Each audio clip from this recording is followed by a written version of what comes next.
Cette semaine dans Élémentaire, pour innover, copions la nature. Le biomimétisme prend ses quartiers dans les grandes entreprises. L'observation de la nature nous permet d'aller plus vite vers les bonnes solutions. En quelque sorte, nous mâche le travail. Des milliards d'années d'évolution, des systèmes économes et intelligents, la nature fourmille de bonnes trouvailles. On a tout ça sous les yeux tout le temps en permanence et finalement on ne le voit pas. Enfin, on ne fait plus attention. Sous nos yeux pourtant, le meilleur ingénieur qui soit, capable de fabriquer la matière la plus solide au monde. C'est le Saint Graal pour atteindre la solidité de la soie d'araignée.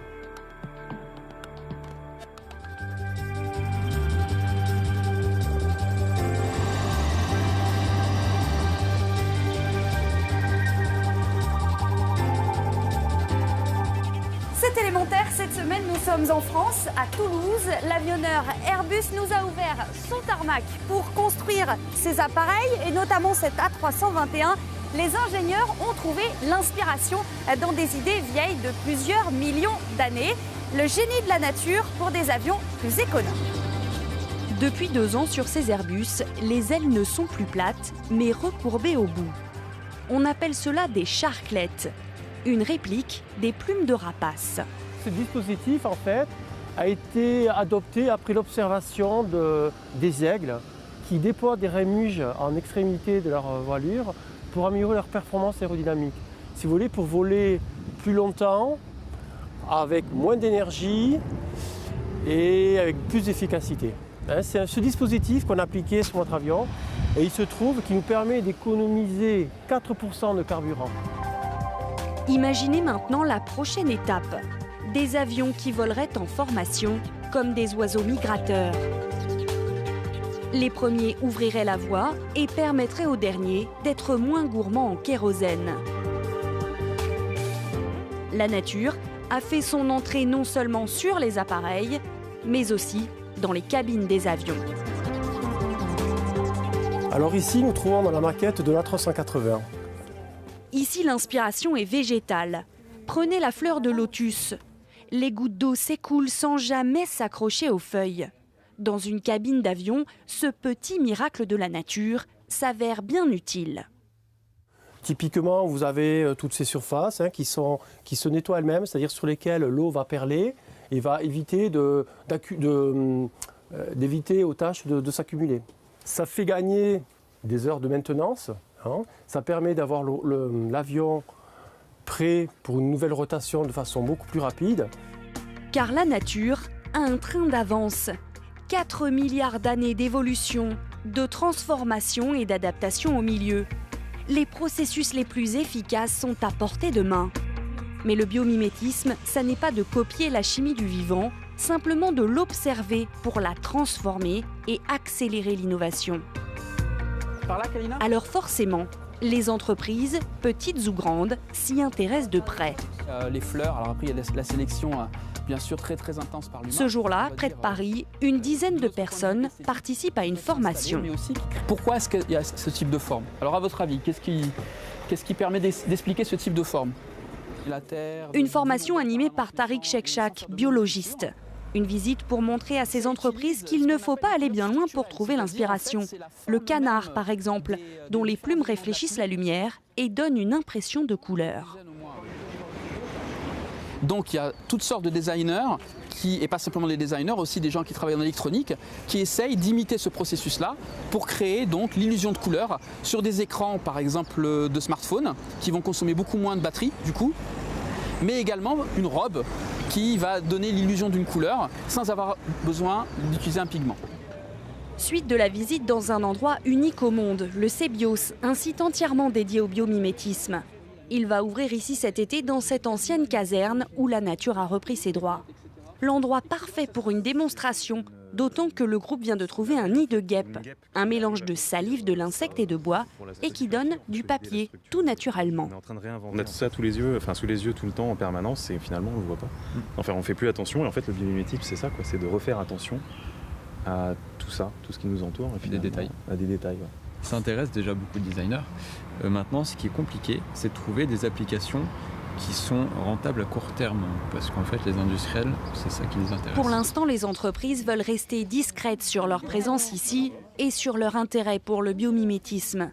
Pourtant, on sait que Renault, la SNCF ou encore L'Oréal ont suivi des formations dans ce domaine. Bien souvent, la première raison qui fait que les entreprises s'intéressent au biomimétisme, c'est un peu, je caricature un peu, mais un peu la panique. Parce qu'en période de crise, si on veut survivre, il faut innover.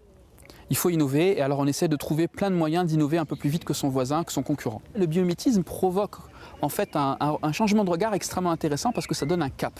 Être 100% compatible avec la biosphère, avec le vivant, et on fait partie de ce vivant.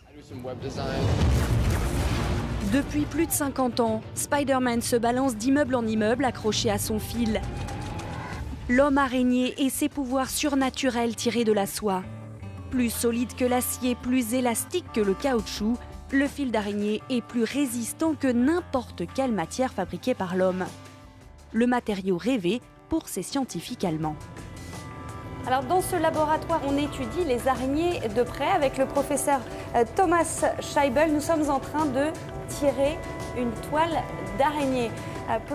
Professeur, vous étudiez les araignées depuis des années. Pour quelle raison ? Nous nous intéressons à la matière, à la soie d'araignée. Ce sont les fibres les plus solides qui existent. Le seul problème, c'est que ça prend beaucoup de temps pour obtenir des fibres de cette créature. Donc nous, on voulait produire cette matière en laboratoire, sans araignées.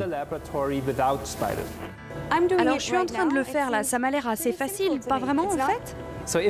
Si vous regardez cette araignée de plus près, vous voyez deux parties de son corps, la tête et l'arrière. L'arrière n'est rien d'autre qu'une usine à soie. Il y a en réalité beaucoup de science dans cette petite créature. On a dû la disséquer pour savoir comment l'araignée produit ses fibres. Et maintenant qu'on peut imiter ça, on peut aussi produire ces fibres.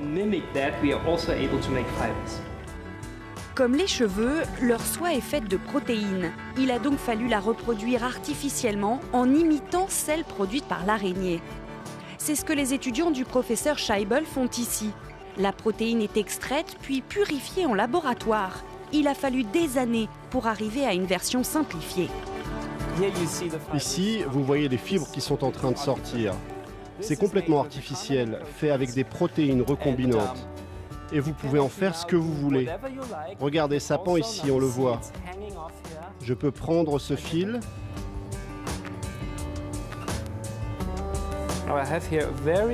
Ce que j'ai, c'est une fibre très fine, plus fine qu'un cheveu. La voilà. Vous la voyez? Oh, je l'ai perdue. Elle est quelque part sur mon doigt. La partie la plus compliquée a été le filage, car l'araignée ne projette pas la fibre, elle la tire derrière elle. Il a donc fallu commencer à la main. Donc nous avons vu un processus très simple où on extrait le fil à la main. Mais bien sûr, en grande quantité, on fait ça avec une machine et on le met sur une bobine comme celle-là. Et voilà le produit final. Son nom commercial, c'est le bioacier. Les fibres pourraient servir à fabriquer des airbags, des gilets pare-balles ou encore des câbles de construction. Pour l'instant, la société créée par le professeur Scheibel fabrique des crèmes pour la peau, des prothèses mammaires ou encore des filtres pour sacs aspirateurs. De la science à l'art, des laboratoires aux ateliers. Le biomimétisme prend ses quartiers en architecture. Des projets en lien avec la nature, cette fois à l'échelle d'un écosystème tout entier. Vincent Calbeau en est le fer de lance. Le projet Dragonfly a été conçu en 2008 et s'inspire effectivement directement de la structure très finement nervurée de l'aile de libellule qui est capable de porter jusqu'à 40 fois son poids. Moi, en tant qu'architecte, j'essaye de ne pas rester dans mon petit tiroir, mais justement de travailler de façon transdisciplinaire avec des écologistes, avec des biologistes, avec des spécialistes de la chimie verte, avec des sociologues pour inventer les nouveaux modes de vie de demain. En plein Manhattan, la tour serait un organisme vivant de 350 000 m². Une ferme urbaine capable de nourrir 50 000 habitants. Un bâtiment à énergie positive.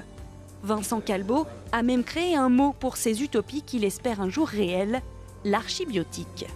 La nature est forcément économe parce que la nature arrive à recycler tous ses déchets, parce que la nature n'utilise que la force du soleil et la force du vent pour créer de l'énergie.